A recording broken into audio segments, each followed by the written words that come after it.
إياك نعبد وإياك نستعين اهدنا الصراط المستقيم صراط الذين أنعمت عليهم غير المغضوب عليهم ولا الضالين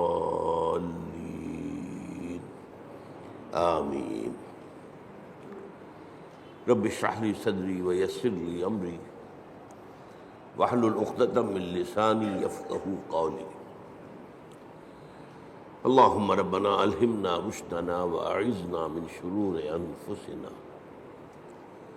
اللهم أرنا الحق حقا وارزقنا اتباعه وأرنا الباطل باطلا وارزقنا اجتنابه آمین یا رب العالمین۔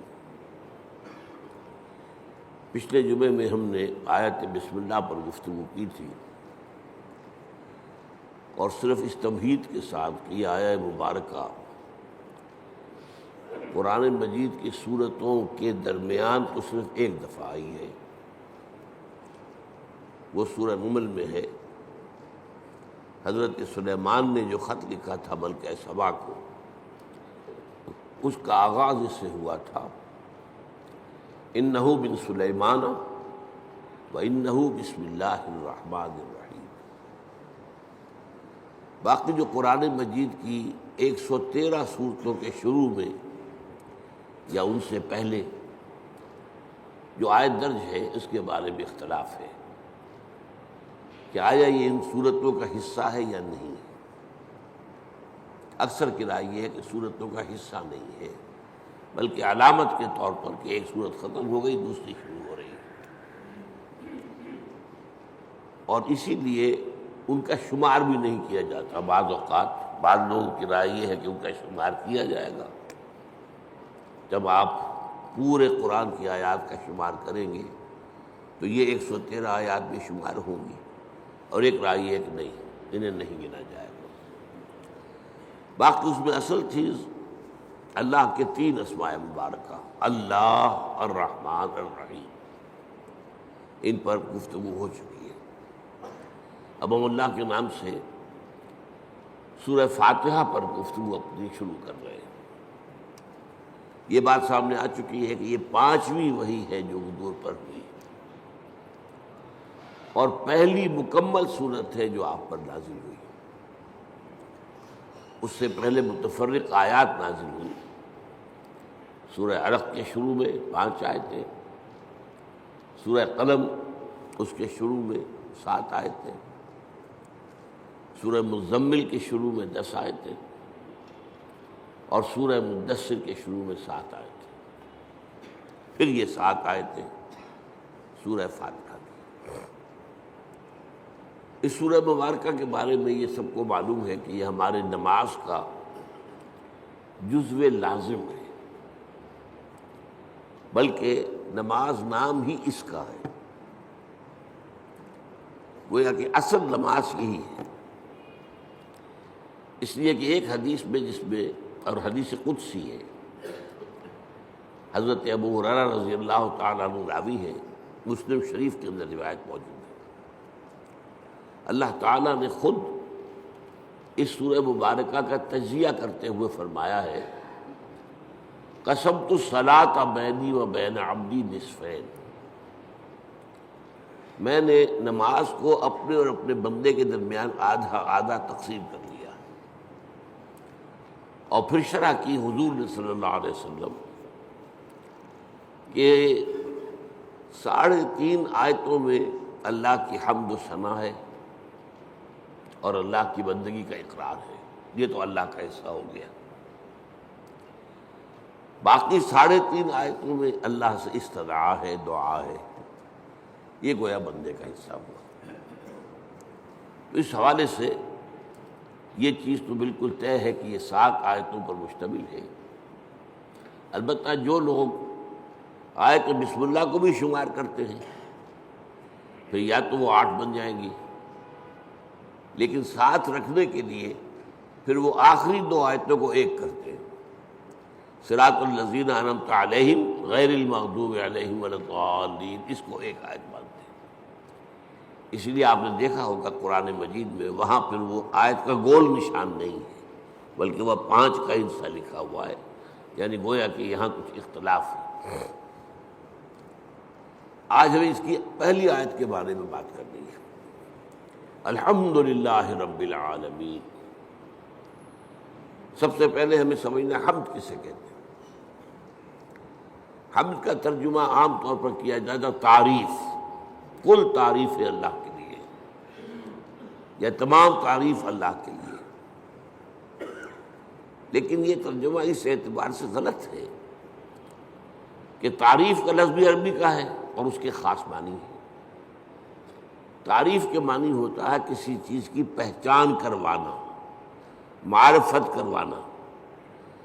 ہم کسی سے کہتے ہیں آپ کی تعریف کیا ہے، کیا مطلب ہے؟ آپ اپنا نام بتائیے، یہ نام آپ کی پہچان ہے، آپ کی تعریف کیا ہے؟ اس کا مطلب یہ نہیں ہوتا کہ آپ اپنی حمد بیان کریں، اپنی ثنا بیان کریں، اپنے فضائل بیان کریں، اپنے اعلیٰ مقامات بیان کریں، بلکہ تعریف کا مطلب ہے پہچان کروانا، پہچان کرنا بھی نہیں۔ پہچان کرنے کے لیے تعارف کا لفظ آئے گا، تفاعل۔ جیسے تعلیم کے معنی کسی کو علم دینا اور تعلم کے معنی خود علم حاصل کرنا، تو تعریف اصل میں مناسب ترجمہ نہیں ہے، لیکن کیا کریں، اور اردو میں مستعمل یہی ہو گیا۔ دوسرا لفظ اس کے لیے جو بہت صحیح ہے وہ ثنا ہے، کل ثنا اللہ کے لیے۔ ثنا کے معنی کیا ہے؟ یہ تثنیہ آپ کہتے ہیں 2، ثنا کے معنی لپیٹنے کے لیے۔ کسی میں جو ہم نے خوبی دیکھی وہی ہم نے اس کے سامنے بیان کی، گویا کہ اس کی خوبی کو اس کی طرف لوٹا رہے ہیں، یہ ثنا ہے۔ کل ثنا اللہ کے لیے ہے، تو جو بھی خوبیاں ہیں جس کی کہ اس اعتبار سے اس کی طرف اس کو لوٹایا جائے تو یہ ثنا ہو جائے۔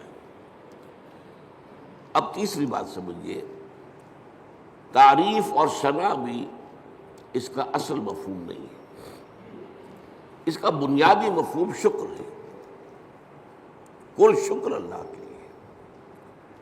آپ دیکھیں گے کہ حضور سے بھی اور قرآن میں بھی جو مقام شکر کا آتا ہے وہاں پر لفظ حمد آتا ہے۔ آپ کو بھوک لگی ہوئی تھی، نہ قحط بھی تھی، کھانا کھایا، توانائی ایک جسم میں محسوس ہوئی، آپ نے کیا دعا پڑھی؟ الحمدللہ الذی اطعمنی وسقانی وجعلنی من المسلمین۔ اب یہ مقام شکر ہے۔ اسی طریقے سے آپ کو اگر اجابت ہو جائے صبح ٹھیک تو طبیعت جو ہے ہلکی ہو جاتی ہے، قبض ہو تو طبیعت بھاری رہتی ہے، لہذا اجابت سے فارغ ہو کر کیا دعا ہے؟ الحمدللہ الذی اذھب عنی الاذی وعافانی۔ اس اللہ کا شکر ہے جس نے مجھ سے اذیت بخش شے کو دور کر دیا، اذیت، اور مجھے عافیت بخشی۔ یہ آپ نے حکما کا قول سنا ہوگا کہ قبض جو ہے وہ 100 امراض کی بنیاد بن جاتا ہے۔ تو گویا کہ یہ جو فضلات ہیں ہمارے جسم سے ان کا نکل جانا، یہ ہمارے لیے ایک بڑی رحمت ہے، اس پر اللہ کا شکر ادا کیا جائے۔ تو جہاں کہیں بھی مقام آئے گا کہ شکر کا لفظ آئے، اب آپ کی آنکھ کھلی صبح، رات بھر کی کیفیت نیند کی جو تھی، آپ کا شعور آپ کے پاس نہیں تھا، اور ایک حدیث سے معلوم ہوتا ہے، قرآن مجید کی آیت سے بھی، کہ روح جو ہے وہ اللہ تعالیٰ نیند میں سلب کر لیتا ہے۔ جان رہتی ہے لیکن روح نکال دیتا ہے۔ اللہ یتوفی الانفس حین موتہا، لیکن یہ کہ موت میں بھی نفس آتا ہے، والذی لم تمت فی منامہا، اور جس کی موت کا وقت نہیں آتا اس کی نیند میں وہ اللہ تعالیٰ روح کو سلب کرتا ہے، پھر لوٹاتا ہے۔ تو اب اس کو گویا کہ حدیث میں کہا گیا کہ یوں سمجھیے کہ نصف موت تو ہو گئی نا، اور ہم کہیں گے کہ نیند جو ہے موت کی بہن ہے، اس کی دعا کیا سکھائی حضور نے؟ الحمدللہ الذی احیانی بعدما اماتنی والیہ النشور. اس اللہ کا شکر ہے جس نے مجھے از سر نو زندگی دی، اس کے بعد کہ مجھ پر موت طاری کر دی تھی. موت کی بہن تو مجھ پر طاری ہو گئی تھی، نیم مردہ تو میں ہو چکا تھا کہ میرا شعور جو ہے وہ نہیں تھا میرے ساتھ. وہاں بھی لفظ حمد ہے، الحمدللہ الذی احیانی بعدما اماتنی والیہ النشور. آپ سوچ رہے ہوں گے کہ ہمارے معمولات میں بدقسمتی سے یہ چیزیں شامل نہیں رہی. یہ ذکر کی بہت عمدہ شکل ہے، جسے کہتے ہیں کہ حضور نے قرآن میں آیا الذین یذکرون اللہ قیاما وقعودا وعلی جنوبہم. وہ لوگ جو اللہ کو یاد کرتے ہیں کھڑے ہوئے، بیٹھے ہوئے، لیٹے ہوئے، ہر حال میں. تو کیا مطلب کوئی اور کام نہیں کرتے؟ نہیں، کام کے ساتھ دعا ہے. آپ کی آنکھ کھلی، الحمدللہ الذی احیانی بعدما اماتنی والیہ النشور. کھانا کھایا، الحمدللہ الذی اطعمنی وسقانی وجعلنی من المسلمین. اجابت ہوئی، الحمدللہ الذی اذھب عنی الاذی وعافانی. یہ جو مصنون دعائیں ہیں، ان سے جیسے کہ ہم کہتے ہیں کہ ایک تیر سے دو شکار، دو نسبتیں قائم ہوتی ہیں.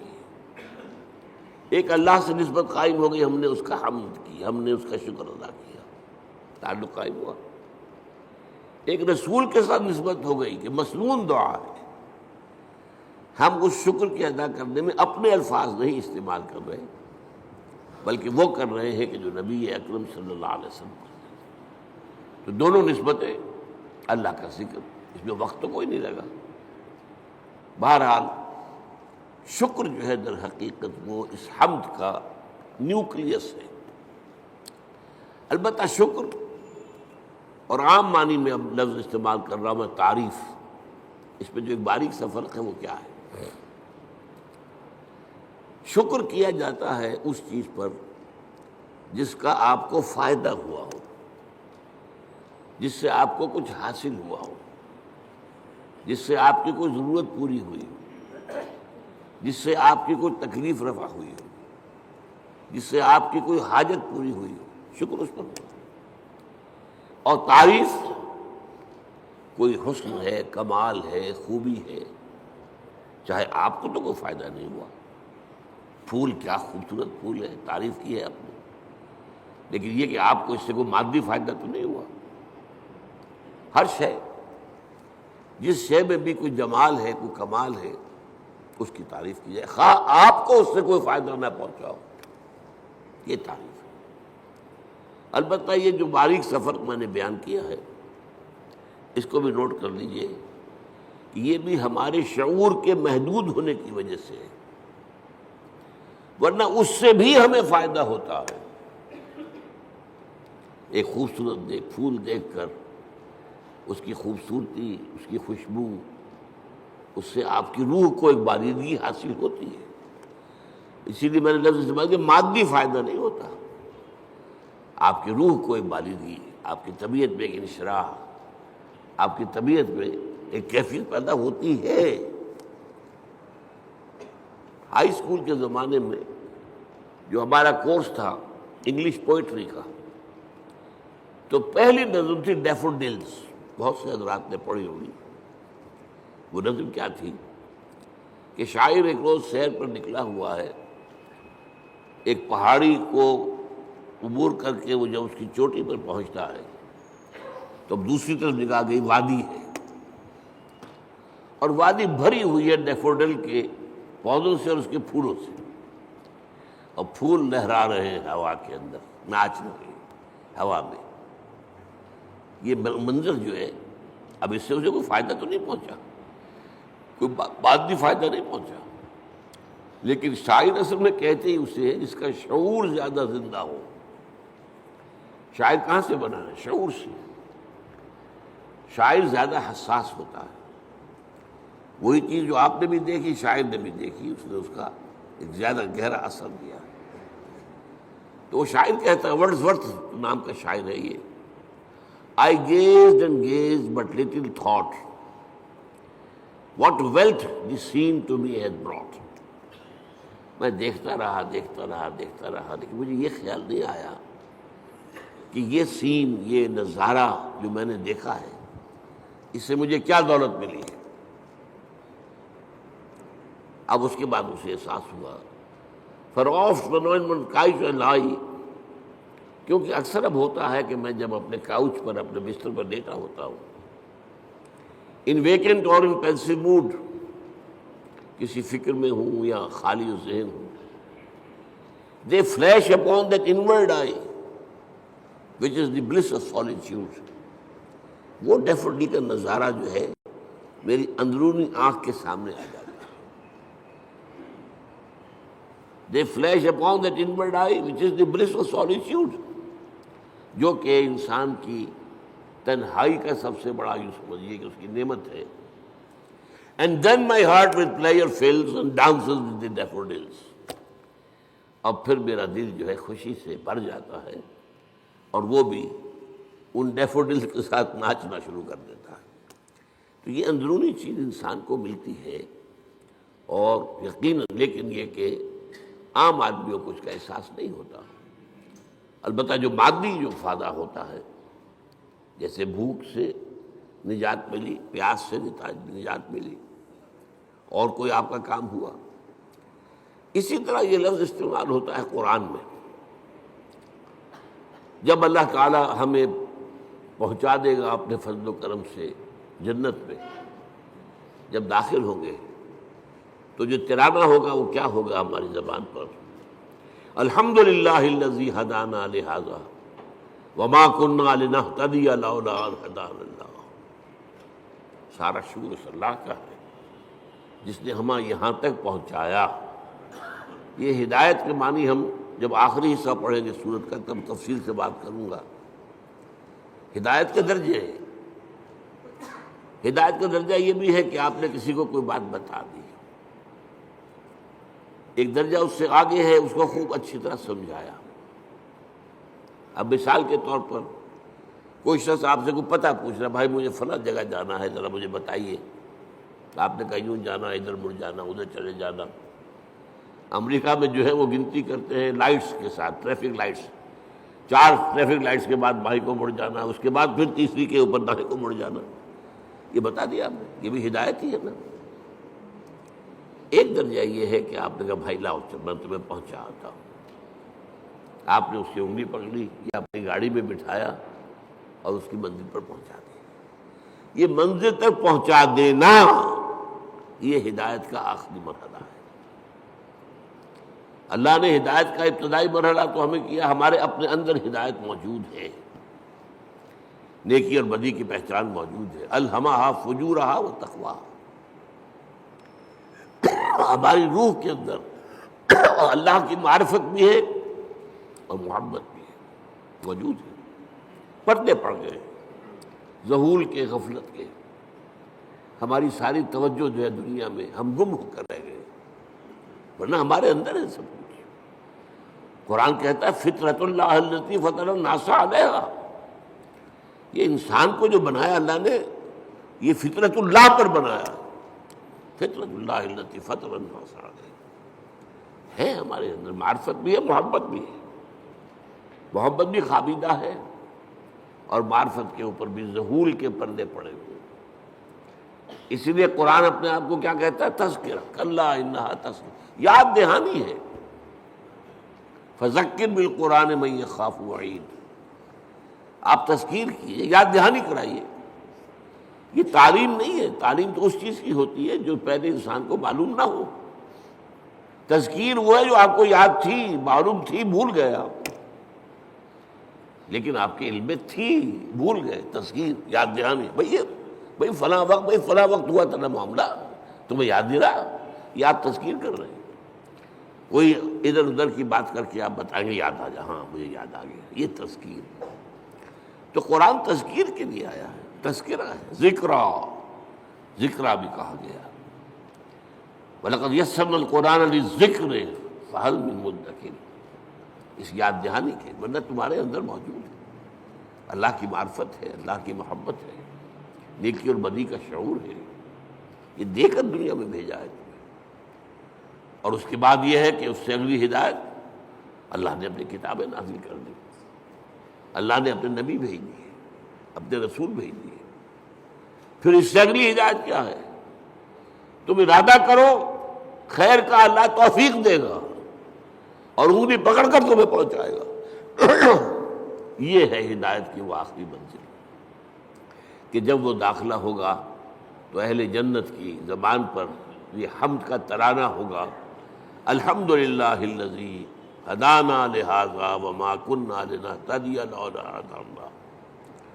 اس میں یہ ہے کہ وہاں پہنچا دینا، لیکن اس دعا کو آپ یاد کر لیجئے، کبھی کوئی نئی بات آپ کے علم میں آ گئی تب بھی آیت پڑھیے، یہ اللہ نے مجھے علم دیا ہے، ہم اس قابل نہیں تھے کہ علم خود حاصل کر دیتے۔ وہ اس آیت کا ترجمہ کیا ہے؟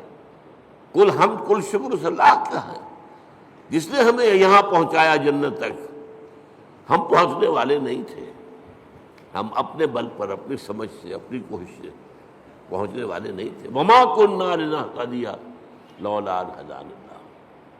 اسی طرح آپ کو کسی مجلس میں کوئی آپ کو محسوس ہو کہ آپ کے دل کو کوئی روشنی ملی ہے، کوئی آپ کو ہدایت کا کوئی نقطہ ہاتھ آیا ہے، کوئی ہدایت کی طرف آپ کی کوئی توجہ ہوئی ہے، یہ دعا مانگیے، الحمدللہ الذی ہدانا لہذا وما کنا لنہتدی لولا ان ہدانا اللہ۔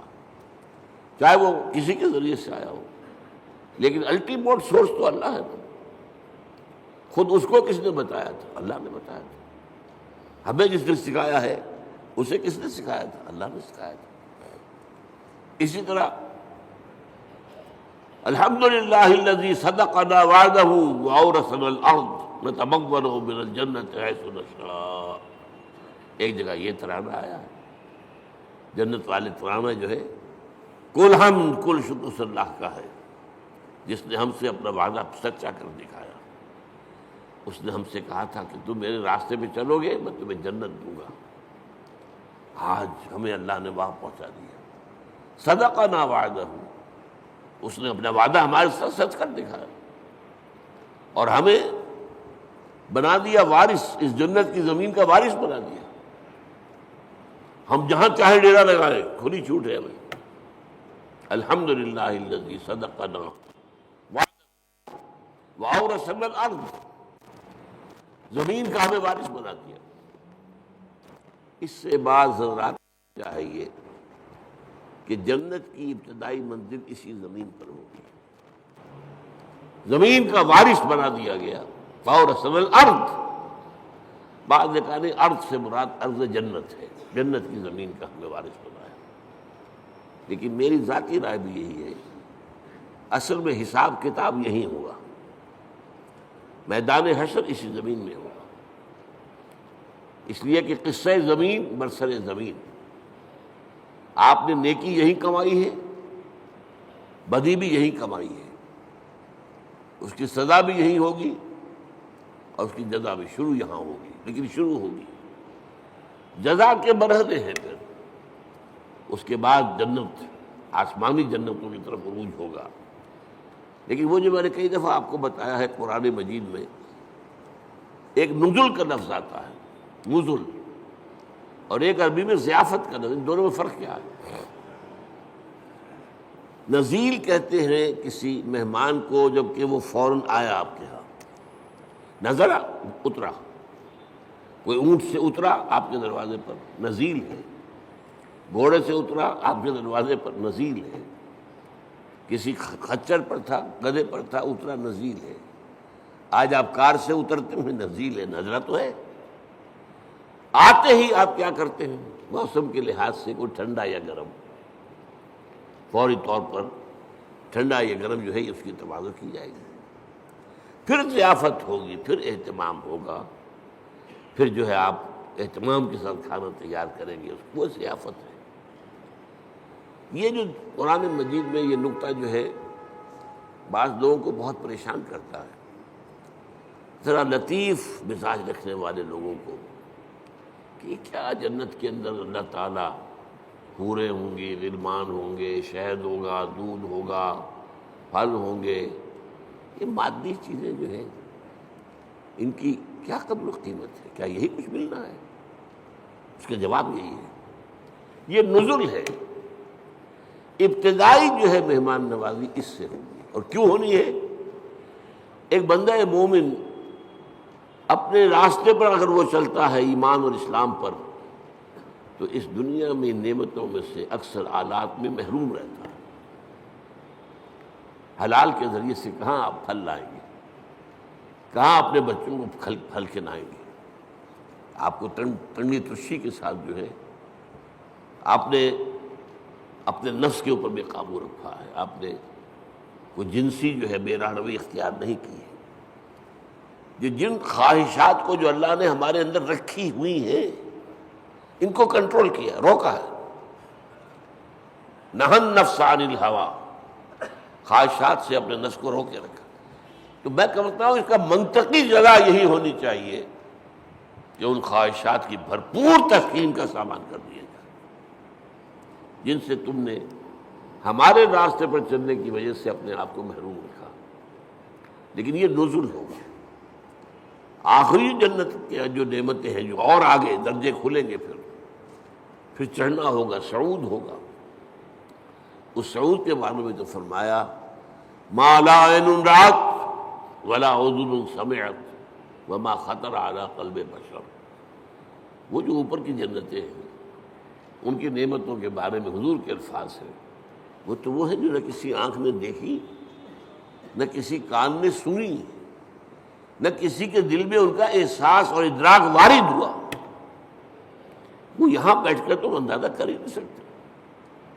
یہ تو ہم اندازہ کر سکتے ہیں نا کہ وہاں انگور ہیں، وہاں کھجوریں ہیں، وہاں جو بھی ہیں پھل ہیں، رمان ہیں، انار ہیں، وہاں دودھ ہے، وہاں شہد ہے، وہاں ہر چیز موجود ہے، یہ تو ٹھیک ہے۔ اگرچہ ان کے ذائقے جو ہوں گے وہ یہاں کے ذائقے کے مقابلے میں، چنانچہ تیسرے جو رکوع ہے سورہ بقرہ اس میں کہا گیا اتوبہ متشابہہ، وہ ملتی جلتی چیزیں ہوں گی۔ یہ بھی انار ہے، یہ انار، لیکن جنت کا وہ انار کچھ اور ہی ہوگا، اس کا ذائقہ آپ کے اس وقت تصور نہیں کر سکتے۔ اس انگور کا ذائقہ کچھ اور ہی ہوگا۔ آپ شہد جو ہے دنیا کا کتنا کھا لیں گے، تھوڑا سا دے گا دل بھر جائے گا، وہ شہد ایسا نہیں ہوگا۔ جیسے وہاں کی آگ ایسی نہیں کہ ایک دفعہ جلا دے تو بس جل گیا جسم، نہیں، پھر کھال دے دی جائے گی، پھر جو ہے دوبارہ اس کے اندر حس پیدا کر دی جائے گی۔ اس لیے کہ حس جو ہے وہ سینسٹیونیس جو ہے وہ تو اسی میں ہے، کھال میں ہے۔ کھال جلنے کے بعد آپ کا گوشت جل رہا ہوگا تو آپ پتہ بھی نہیں چلے گا کیا ہو رہا ہے، اس لیے کہ اس میں سینسیشن ہے ہی نہیں۔ تو بہرحال جنت کی نعمتوں کو میں آپ سے عرض کر رہا تھا کہ یہ یہیں پر میدان حشر ہے۔ اب میرا گمان ہے، اب یہ باتیں جو ہے وہ یقین کے درجے میں نہیں ہے، نہ ان کو اس بانی میں آپ لیجئے۔ میرا گمان یہ ہے کہ جہنم اس زمین کے پیٹ میں موجود ہے۔ آپ کو معلوم ہے جو وہاں کی گرمی ہے، جب آتش فشاں پھٹتا ہے تو کیا نکلتا ہے؟ لاوا۔ وہ چٹانیں جو ہیں پگھلی ہوئی، وہ لاوا، وہ سارا تو پیٹ میں ہے۔ اب کیا ہوگا سوچئے، ایک گیند ہے، فٹ بال ہے، اس کے پیٹ میں کچھ ہے۔ جب آپ اس گیند کو کھینچیں گے ادھر سے ادھر سے، چپٹی ہوگی تو درمیان کی چیز باہر آ جائے گی کہ نہیں؟ وَإِذَا الْأَرْضُ مُدَّتْ وَأَلْقَتْ مَا فِيهَا وَتَخَلَّتْ۔ وہ دن قیامت کا کیا جب زمین کو کھینچا جائے گا۔ وَإِذَا الْأَرْضُ مُدَّتْ إِذَا السَّمَاءُ انشَقَّتْ وَأَذِنَتْ لِرَبِّهَا وَحُقَّتْ وَإِذَا الْأَرْضُ مُدَّتْ وَأَلْقَتْ مَا فِيهَا وَتَخَلَّتْ وَأَذِنَتْ لِرَبِّهَا وَحُقَّتْ۔ اب وہ کھینچیں گے آپ تو اس کے اندر سے درمیان چیز باہر نکل آئے گی، یہ ہوگی جہنم۔ اس جہنم کا معاملہ اسی زمین میں سے پھر وہی لفظ کہہ رہا ہوں، قصہ زمین برسر زمین۔ لیکن یہ کہ جنت جو وہ ہوگی زمین کی، وہ صرف پہلی منزل ہے اس کی۔ وہ آپ کہہ لیجئے کہ وہ در حقیقت استقبالیہ ہے جو وہاں پر ہو رہا ہے، اور وہاں پر نزل دیا جا رہا ہے۔ یہ ساری چیزیں جو گنوائی گئی ہے قرآن میں، یہ نزل کے درجے میں، پھر اونچے درجے ہوں گے، پھر اونچے درجے ہوں گے۔ تو بہرحال یہ میری بات کہاں سے چلی تھی؟ الحمدللہ الذی صدقنا وعدہ واورثنا الارض نتبوأ من الجنۃ حیث نشاء۔ کل شکر اس اللہ کا ہے جس نے ہم سے اپنا وعدہ پورا کیا اور ہمیں زمین کا وارث بنا دیا۔ یہ زمین جو تھا کہ میں نے کہا اکثر کے نزدیک تو جنت ہے، جنت کی زمین جس کا وارث ہم بنے، لیکن بعض کا خیال، میری رائے بھی یہی ہے، وہ یہی زمین ہے، اس لیے کہ آپ کو معلوم ہے سورہ فجر میں کیا فرمایا؟ وَجَاءَ رَبُّكَ وَالْمَلَكُ صَفًّا صَفًّا۔ جاء ربک، آ جائے گا تمہارا رب۔ اللہ تو نزول فرمائے گا، میدان حشر میں آئے گا، یہی مقدمہ ہوگا، یہی عدالت لگے گی۔ جاء ربک والملک صفًا صفًا، تمہارا رب بھی آ جائے گا اور پھر فرشتے ہوں گے صفیں باندھے ہوئے، قطار اندر قطار، یہ نزول ہوگا۔ وَيَحْمِلُ عَرْشَ رَبِّكَ فَوْقَهُمْ يَوْمَئِذٍ ثَمَانِيَةٌ۔ وہ جب اللہ تعالیٰ اپنے اس عرش سے اتر کے اس زمین تک آئے گا، اب وہ کیا کیفیت ہوگی، آپ اس کے لیے کچھ نقشہ ذہن میں، کوئی مادی کوئی وجود اللہ کا نہ سمجھیے، لیکن کوئی کیفیت ہے جس کا نام، جس کو ان الفاظ سے تعبیر کیا گیا ہے۔ اب الفاظ ہے تو کسی درجے میں مناسبت ہوگی، وہ حقیقت تو اس وقت کھلے گی، جیسا کہ میں نے کہا جنت کی نعمت ہوگی، حقیقت اس وقت کھلے گی۔ ما لا عین رأت ولا اذن سمعت وما خطر علی قلب بشر۔ اور قرآن میں جو آتا ہے لہم ما یشاؤون فیہا ولدینا مزید، اہل جنت کے لیے وہ تو سب کچھ ہوگا ہی جو وہ چاہیں گے، ہمارے پاس اور بھی بہت کچھ ہے جس کا تصور ہی نہیں ہوگا۔ میں نے اس کا ایک واقعہ یاد آ گیا مجھے، اب کئی دفعہ بیان کیا میں نے۔ میرے ایک دوست ہے ڈاکٹر یقین صاحب جو باہر امراض چشم ہیں، انہوں نے مجھے سنایا، وہ جا رہے تھے لندن، اب ان کے بچے جو ہے کوئی کہا تھا میرے لیے یہ لائیے، میرے لیے یہ لائیے، میرے لیے یہ لائیے۔ ایک چھوٹی سی بچی تھی، انہوں نے کہا ابا میرے لیے پینسل لے کے آئیے۔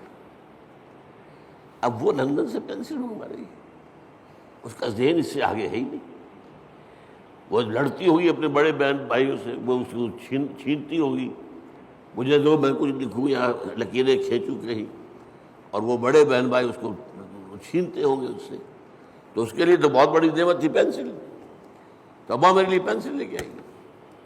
تو ہم کہاں تک تصور کریں گے؟ ہمارا ذہن بہت چھوٹا ہے۔ لہم ما یشاؤون فیہا، وہاں وہ تو سب کچھ ہے ہی ہے جس کا کہ ان کے اندر تمنا ہے، آرزو ہے، خواہش ہے، جس کی سمجھ ہے، جس کا ادراک ہے، جس کا شعور ہے۔ وَلَدَيْنَا مَزِيدٌ، ہمارے پاس اور بہت کچھ ہے۔ اور یہاں وہ جوڑ لیجئے ما لا عین رأت ولا اذن سمعت وما خطر علی قلب بشر۔ تو یہ اصل میں حمد ہے، شکر۔ الحمدللہ، یہاں الف لام جو لگ گیا ہے، اور اسے اصل میں کہا جاتا ہے لام، صرف الف لام نہیں کہتے، لام تعریف۔ الف جو ہے یہ حمزۃ الوصل کہلاتا ہے، کیونکہ کوئی لفظ جو ہے وہ ساکن لفظ سے شروع نہیں ہو سکتا۔ اب اسٹیشن، اب کیا کہیں گے، سٹیشن ہو جائے گا عام طور پر، یا یو پی وغیرہ میں کیا روایت ہے، اسٹیشن، وہ اس کے ساتھ الف لگا لیتے تھے۔ سکول، سکول، سین ساکن ہے، کیسے بولے اس کو، کوئی زبر لگے گا، یا وہ اسکول، اسکول، اسٹیشن۔ تو ہمارے ہاں کالج میں چڑھاتے تھے لوگ ایک دوسروں کو، جو یو پی سے آئے تھے، ان سے کہا آج تم اسکول کہتے ہو، تم اسٹیشن کہتے ہو، اور وہ کہتے تم سٹیشن کہتے ہو، تم سکول کہتے ہو۔ تو یہ ہے، تو یہ حمزۃ الوصل کہلاتا ہے، جوڑنے کے لیے، ورنہ صرف لام ہے، لام تعریف۔ یہ لام بہت سی قسموں کا ہے۔ ایک تو کسی شے کو نکرہ سے معرفہ بنا دینا، العلم، علم، علم نکرہ ہے، وہی علم، العلم معین علم، خاص علم، یا مکمل علم، یا حقیقی علم، ال سے وہ نکرہ سے معرفہ بن گیا۔ ایک ال کا معنی یہ لام جو ہے حصر ہوتا ہے، الانسان کل کے کل انسان۔ الانسان کا مطلب یہ ہوا یا تو وہ جو معرفہ بنایا تو یا تو ہوگا کوئی معین انسان اور یا کل انسان۔ والعصر ان الانسان لفی خسر، زمانے کی قسم ہے تمام انسان خسارے میں ہیں، گھاٹے میں۔ تو الف لام، لیکن لام کہنا چاہیے یہاں کل کے معنی میں، کل تعریف اللہ کے لیے، کل ثنا اس کے لیے، کل شکر اس کا۔ اب آپ نے سوچا اس سے کس چیز کی جڑ کٹ گئی؟ شرک کی جڑ کٹ گئی۔ دنیا کن چیزوں کو اللہ کے ساتھ جمع کرتی ہے جن سے انہیں کوئی فائدہ پہنچتا؟ سورج دیوتا ہاتھ جوڑ کے کھڑے ہو گئے، انہیں پتہ ہے اسی کی تمازت سے ہماری فصلیں پکتی ہیں، ہمیں معلوم ہے اسی سے ہوائیں چلتی ہیں، وہ ہوائیں بارش لے کے آتی ہیں۔ گویا کہ اس حیات عرضی، اس زمین پہ جو حیات ہے وہ کل کی کل صورت کی ممنون احسان ہے، لہذا ہاتھ جوڑ دیا، سجدہ کر دیا سجدے۔ لیکن اگر معلوم ہو کہ سورج میں کچھ نہیں ہے، جو کچھ اس میں ہے وہ اللہ کا پیدا کرتا، تو الحمدللہ، کل شکر اللہ کا ہے۔ یہ الحمدللہ جو ہے یہ در حقیقت جڑ کاٹ دینے والا ہے شرک۔ کسی اور میں کوئی خوبی دیکھی، پھول خوبصورت ہے، آپ کہیں گے، عام آدمی کہے گا بڑا خوبصورت پھول ہے، بندہ مومن کیا کہے سبحان اللہ، اسے تو اللہ یاد آیا، اس پھول میں تو کچھ نہیں ہے، تو اللہ کا طرف سے اس کو عطا کرنا ہے۔ آپ کو تصویر دیکھتے مصور کی، اگر وہ بہت اچھی بنی، کس کی تعریف کرتے؟ مصور کی کہ تصویر کی؟ تعریف تو مصور کی ہے جس نے کہ تصویر کھینچی ہے، بنائی ہے۔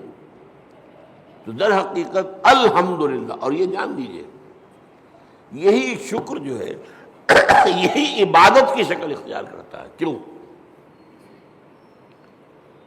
اس لیے کہ ایک اصول ہے فطرت انسانی کے اندر مضمر ہے، هل جزاء الاحسان الا الاحسان، یہ سورہ رحمان کی آیت ہے، بھلائی کا بدلہ بھلا ہی ہوگا نا۔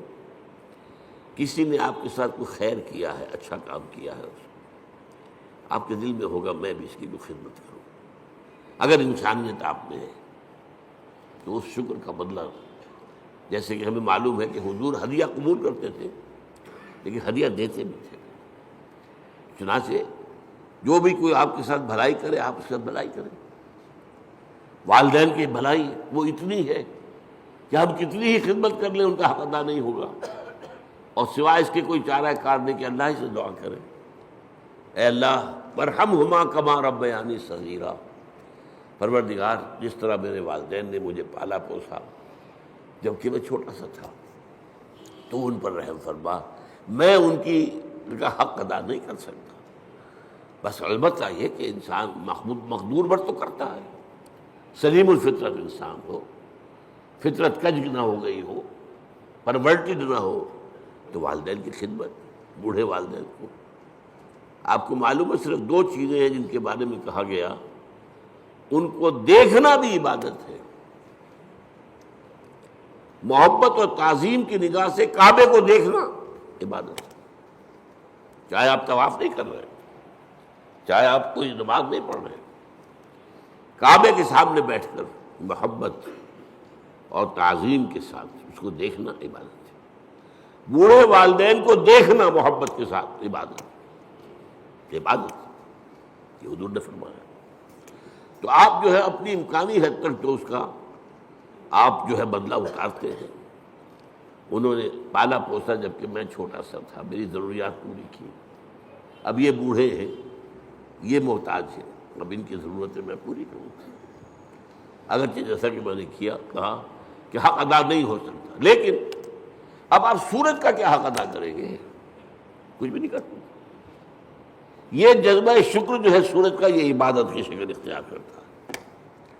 جہاں آپ کو بدلہ نہیں دے سکتے، سر جھکا دیجیے، تعظیم کیجیے، اس کے سامنے سجدہ کیجیے، یہی تو ہے۔ شکر سے عبادت ہے، یہ فلسفہ ہے، سمجھ لیجیے، شکر کی بنیاد پر عبادت ہے۔ اسی لیے تو جس کو کہا حضور نے، اور میں نے ابھی حدیث آپ کو سنائی تھی، حدیث قدسی، الصلاۃ، جو اصل دعا ہے اس کی پہلی آیت ہی ہے الحمدللہ رب العالمین۔ قرآن کی پہلی آیت، پہلا لفظ کیا ہے قرآن کا؟ اگر آیت بسم اللہ اس میں شمار نہ کی جائے، جیسا کہ میں نے کہا کہ غالب رائے یہی ہے کہ وہ اس کا حصہ نہیں ہے، تو پہلا لفظ قرآن کا کیا؟ الحمد۔ اور آپ کو معلوم ہے یہ لفظ کتنا پیارا ہے اللہ کو۔ حضور کے نام سارے کے سارے اسی مادے سے ہیں۔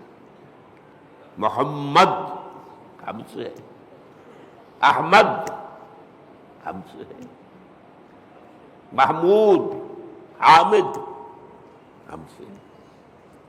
اور اس امت کا نام پتہ ہے کیا ہے؟ حمادون، اللہ کی بہت حمد کرنے والے۔ حماد یہ مبالغے کا صیغہ ہو گیا، اللہ کی بہت حمد کرنے والے۔ اور ایک خاص بات یاد آئی ہے، حضور کی ایک حدیث ہے بڑی عجیب۔ قیامت کے دن وہ میدان حشر، جس کا میں نے نقشہ آپ کے سامنے کچھ کھینچا ہے، ایک تو یہ کہ وہاں حضور کو ملے گا کیا مقام؟ مقاماً محمودا، وہی لفظ حمد۔ اور سب سے بڑی بات یہ، حضور نے فرمایا لواء الحمد بیدی، حمد کا جھنڈا میرے ہاتھ میں ہوگا۔ اور اس دن میں اللہ کی وہ حمد کروں گا جو آج نہیں کر سکتا۔ اس نقطے کو سمجھنا ہوگا، غور کرنا ہوگا۔ ہر شے کی حمد اس کے ادراک اور شعور کے مطابق نہیں ہوگی۔ کسی نے آپ کے ہاتھ پر ہیرا رکھا، آپ نے سمجھا شیشے کا ٹکڑا ہے، تو کیا شکر کریں گے آپ؟ اگر معلوم ہو یہ ہیرا ہے تو شکر جو ہے اس کے متناسب شکر آپ کے قلب میں پیدا ہوگا۔ معرفت جو اس وقت ہوگی وہ آج نہیں ہے، پردے اٹھ چکے ہوں گے۔ آج چاہے اب بھی حضور کی معرفت ظاہر بات ہے کہ تمام انسانوں میں، مخلوقات میں سے بڑھ کر ہے، لیکن یہ کہ وہاں جب بے پردہ ہوگا معاملہ، تو فرمایا کہ وہ جو حمد میں اس میں بیان کروں گا وہ آج نہیں کر سکتا۔ تو یہ الحمدللہ، اللہ پر ہم گفتگو کر چکے ہیں۔ کل حمد کل شکر اللہ کے لیے، لہذا تعریف اسی کے لیے ہوگی، ثنا اسی کی ہوگی، شکر اسی کا ہوگا، عبادت اسی کی ہوگی۔ الحمدللہ رب العالمین۔ رب، اب رب کسے کہتے ہیں؟ رب کے معنی ہے مالک، اور کسی چیز کو پروان چڑھانے والا، اس کا خاص تعلق ہے۔ جو مالک ہوگا کھیتی کا وہ اسے پروان چڑھائے گا، بڑھائے گا۔ رب المال، سرمایہ والا، وہ سرمایہ کو بڑھانے کی فکر کرے گا۔ مضاربت ہو رہی ہے، ایک شخص کا سرمایہ ایک محنت کر رہا، یہ رب المال کہلاتا ہے۔ رب المال، رب الدار، گھر کا مالک، تمام جہانوں کا رب۔ اب یہ تمام جہان کون سے ہیں؟ ایک عالم دنیا ہے، ایک عالم آخرہ ہے، ایک عالم برزخ ہے، ایک عالم ملکوت ہے، ایک عالم ملائکہ ہے، ایک عالم حیوانات ہے، ایک عالم انسانیت ہے۔ جتنے چاہے جوڑتے چلے جائیے، یہ سارے عالم، ان سب کا رب وہی ہے۔ یہ بھی در حقیقت اسی شرک کو کاٹنے والا، یہ کوئی بھی اس میں شریک نہیں ہے۔ وہ ہے تمام جہانوں کا رب، تمام جہانوں کا مالک، تمام جہانوں کا مختار مطلق، تمام جہانوں کو پروان چڑھانے والا وہی۔ الحمدللہ رب العالمین، کل حمد کل شکر کل ثنا اس اللہ کے لیے ہے جو تمام جہانوں کا پروردگار ہے، پالن ہار ہے، روزی رساں ہے، مالک ہے، آقا ہے، جیسا کہ آقا کے لیے بھی رب کا لفظ آتا ہے۔ جب زلیخا نے گناہ کی دعوت دی تھی حضرت یوسف کو، کیا کہا تھا انہوں نے؟ انہ ربی احسن مثوایا، یہ تمہارا شوہر جو ہے عزیز مصر وہ میرا آقا ہے، ظاہر بات ہے خریدا تھا اس نے، اور اس نے مجھے بہترین طریقے پر رکھا ہے، میرے ساتھ اس نے سلوک کیا ہے، اب میں اس کے ساتھ خیانت کروں تو مجھے کس چیز کی دعوت دے رہی؟ تو رب۔ تو اسی طریقے سے حضرت یوسف کے پاس جب ایلچی پہنچا تھا جیل میں، تو کہا گیا جہاں اپنے رب کے پاس، میں نہیں جاؤں گا اس کے پاس جب تک کہ وہ معاملہ طے نہ ہو جائے جو مجھے بدنام کیا گیا تھا اور بدنام کر کے جیل میں پہنچایا گیا تھا۔ واقعی میں داغدار تھا یا نہیں؟ تو ارجع الی ربک، لوٹ جاؤ اپنے رب، بادشاہ کو رب کہا گیا۔ تو رب جو ہے مالک کسی شے کا، رب البیت، رب المال، تو تمام جہانوں کا مالک اور آقا، تمام جہانوں کا پروردگار و پالنہار اللہ ہے۔ بس آج اسی ایک آیت پر گفتگو ہوئی ہے، اگلی آیت تو ہم پڑھ چکے ہیں الرحمن الرحیم، تو اس سے اگلی آیت تیسری جو ہے اس پر انشاءاللہ اگلے جمعے میں، میری طبیعت تو خیر اچھی نہیں چل رہی ہے، میں وعدہ کیے ہوئے ہوں ایک جگہ پر مجھے جمعہ پڑھانا ہے، حویلی لکھا، وہاں ہمارے ایک ساتھی نے مسجد بنائی ہے، تعمیر کی ہے، وہ چاہتے ہیں کہ وہاں جمعہ پہلا میں پڑھاؤں، میں نے وعدہ کر لیا تھا، تو اگر جیسا اس وقت ہوں ایسا بھی ہوا تو انشاءاللہ جاؤں گا، تو پھر شاید اگلے جمعے میں آپ سے یہاں ملاقات نہ ہو، تو اس سے اگلے جمعے میں اب مالک یوم الدین پر گفتگو ہوگی۔ اقول قولی ھذا واستغفر اللہ لی ولکم ولسائر المسلمین والمسلمات۔